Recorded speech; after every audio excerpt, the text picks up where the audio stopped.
Ngayon ho, mga bossing, dakuin lang natin. Mabilisan lang ho si Pulong Duterte, mga kababayan. No?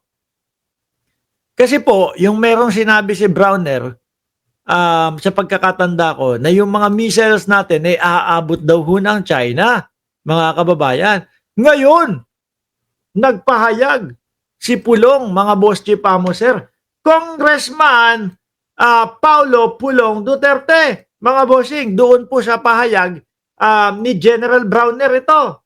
Sabi dito, statement of Representative Paulo C. Duterte on the remarks of General Romeo Browner Jr. about U.S. missiles in PH is reaching China. O ano naman masama doon? Di ba? Ano naman masama kung sinabi ni Browner yon? Oh, kumbaga ayaw mo noon na, uy, ayos. Meron tayong mga missile na long range na aabot doon sa kung sakali kalabanin nila tayo at wala na tayong magawa, di bumas back na tayo at least, no, nabibigyan ng pag-asa yung mamamayang Pilipino na kahit papaano, kahit ganito yung bansa namin, meron kaming mga pandepensa na mga missile. Aba, ayaw yata ni Pulong ng ganun. So sabi, so this is our defense now. Mukhang ipagtatanggol ni Pulong Duterte ang China. So, this is our defense now. Starring in America, even though it's very obvious that the Filipino can always be burned by the hatred abroad. So, it's this now our idea of defense. Hindi naman sinabing defense eh. Sinabi lang na posibleng umabot. Ganun lang yun. Di ba? Ganun lang yun. Ako ho bilang Pilipino, pag narinig ko yun, sasabihin ko sa sarili ko, kahit papaano, maayos pala yung mga depensa o pandepensa ng bayan kong Pilipinas. So, is this now our idea of defense showing off for America even if it's clear that Filipinos will be the first to burn from another nation's retaliation? Saglit lang, Pulong. No? Kung matatandaan mo, sino ang nangunguna doon sa mga pambubuli, di ba China? China naman eh. Yang mga missile naman na yan, kung sakali na kumilos ang China, tingnan nyo nga ang ginagawa sa atin, binabangga yung mga barko natin, wina-water cannon yung mga kababayan natin na sakay ng barko. O di po ba, ngayon, yung mga missile na yan, kung sakali na talagang etong China na ito, tuluyan na tayong bulihin. Kahit papaano, meron tayong mga naka-reserve ho, mga kababayan. Hindi tayo mamamatay na lang ng dilat. Walang ginawa. Talagang ayaw niya dyan, no? Kasi yung Vice Presidente ho, mga bossing, tagal nang nagsasalita about dyan eh. No, isang linggo, pagkatapos magsalita ng China, na kinu-question nila, bakit tayo may mga missile sa Pilipinas? Aba, kinwestiyon na din ng Vice Presidente, bakit tayo may mga missile? Isa lang naman po ang sagot dyan eh. Ang sagot to, mga bossing, is, depensa ng Pilipinas. Di ba? Tuloy. General, before you boast about missiles that can reach China, can you guarantee that you can stop the retaliation? Or are you willing to gamble Filipinos' life? Di kung ganyan po yung ginawa nila, ang tagal na nilang ginawa yan. Sobra na nga po yung ginagawa ng China sa atin na pambubuli, pero ano po ginagawa nila?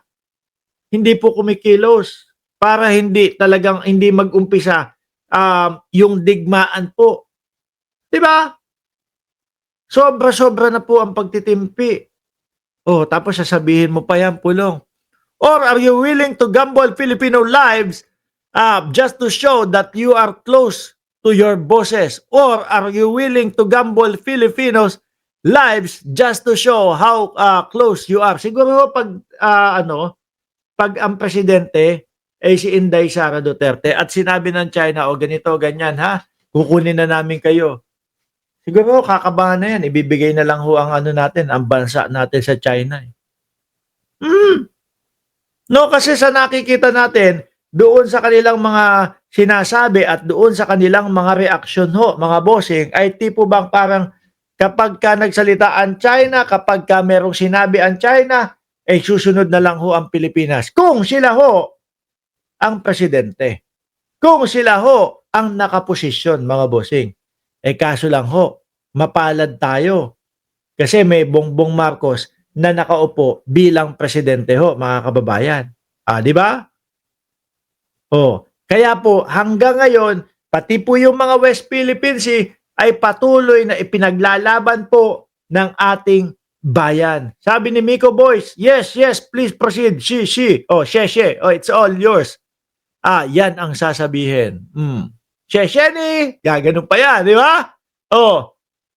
Asa na? The real question is, who are you really serving? The Philippines or the CIA? Ano ba yung mga pautot nitong mga CIA?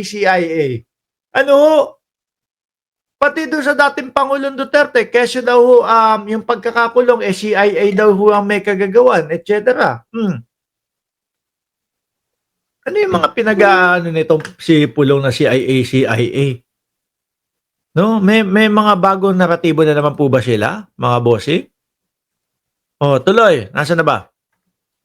Because if you're for the Filipino people, you won't be a hero in a press con, then our ordinary people will be collateral damage, no? Kasi ang alam lang talaga nitong mga Duterte, lumuhod, sumuko, at maging sunod-sunuran, maging aso sa China. Yun lang ho, mga bossing.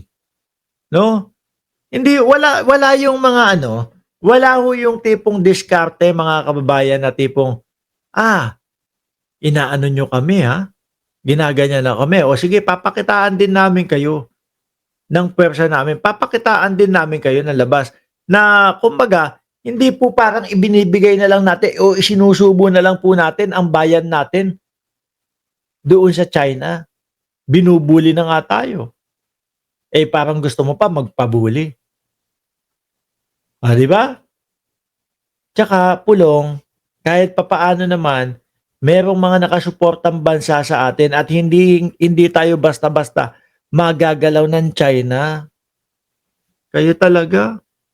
Nung dati pa lang, nung sa tatay na pa lang nila, mga boss, si Pamo, sir, halata na ho na mga maka-China talaga sila. Halata na ho na halos ibigay na nga yung West Philippine Sea. Sabi ni Ma'am Gloria Ramos, common knowledge na yan, pro-China, si Pulong. Lahat sila, mga bossing. Wala na pong iba. Di ba? Dagdagsaan nga ho ang mga Chinese people sa Pilipinas nung panahon ho ni dating Pangulong Duterte. Nakukulangan na naman sa bembang si Pulong. Dugong Chinese. Di ba sabi nitong si Larry Gadon? Sabi ni Larry Gadon, ano sabi ni Larry Gadon? Ayan si Duterte, pumunta yan ng Hong Kong kasi papunta yan doon sa China. No? May 10 kwarto na ang nakahanda para kay Duterte, para doon sa asylum. Kaso nga lang daw, mga kababayan, nalaman na may warrant of arrest na sa ICC. Hindi na daw po tinanggap. Pinauwi na lang daw ho, mga kababayan. Kaya eto naman si Torre, sinalubong naman ho ang dating Pangulong Duterte, mga boss. Ganun daw yung nangyari dyan. Sabi ho yun ni Attorney Larry Gadon ho, mga bossing. Tuloy. Those generals in China caught robbing, firing squad, they're ending. Chinese general caught stealing, they ended up in firing squad. Here in the Philippines, promotion and press briefing are the prices. Here in the, ano ba yan? Bakit pa ulit-ulit? Get your priorities clear, General. Pulong, no? Kami gusto namin yung ginagawa ng pamahalaan at ng gobyerno. Yung tipo bang hindi pa lulupig, hindi pa aapi. Di ba? Ano ba naman yung sinabi ni General na etong mga missile namin is aabot to hanggang China.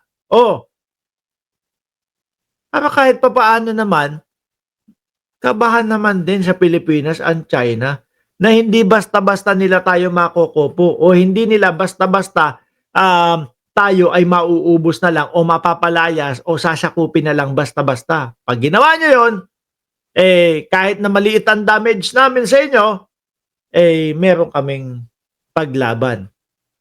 Di ba? Sabi ni Ma'am Sylvia Cabel, ambush me. Ewan ko dyan sa mga yan. Kay Marcoleta ho. Hindi ho natin alam. Mga gumagawa-gawa na lang ho yan, mga bossing.